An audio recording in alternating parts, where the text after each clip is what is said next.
So to discuss this team, the outlook of the rest of the series, welcome in Nick of Pitchers Hit 8th. Nick, welcome back to the show. How you been? I'm doing all right, Tyler. How are you? Very well, thank you. So what's your thoughts so far on the series, I should say? I think that, strangely enough, it was the Cardinals bullpen that's been much maligned that saved them last night. Really pitched well and very effectively, getting a lot of first pitch strikes after Carpenter struggled on short rest. And I'm hoping that soon we'll be able to put to bed. Obviously, early in the season, the Cardinals bullpen was a big issue. But as they've made this late season push, the Cardinals bullpen's been really strong, and I'm looking forward to see if they can continue that through the remainder of the series. It might actually be a strength for them. Okay, so obviously we're notched at 1, heading back to St. Louis. How important was it really to steal one of those games at home?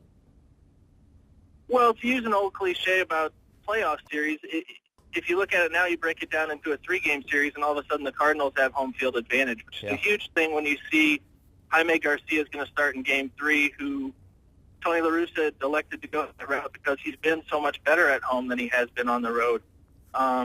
Obviously, we've yet to see if that will hold up or not, but I think it was huge. It was huge mentally. I think it's huge for the fans. Obviously, Cardinal fans in St. Louis have been going nuts for the last month, and I expect it to continue in Games 3 and 4. So hard to understate, I think, the advantage of the Cardinals coming home and not being in that 0-2 hole.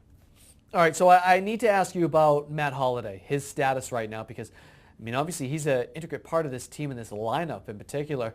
Where is he at? Is he, in fact, out for the rest of the playoffs? I mean, what's his situation right now? Because, again, he's none of those guys that we've heard rumors that he is out for that long of a time. What's the story?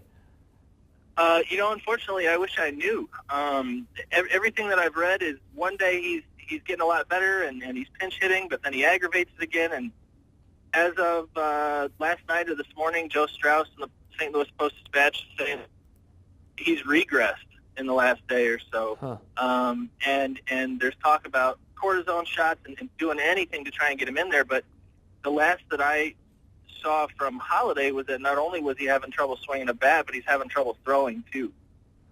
So it's one thing for him to be a little bit debilitated at the plate, but if he can't make a throw in from left field, obviously he's got bigger problems. And I've kind of resigned myself to the fact that I don't expect to see him certainly in this series, and like you said, maybe not the rest of the playoffs. But thankfully, Alan Craig's swinging a hot bat in his absence.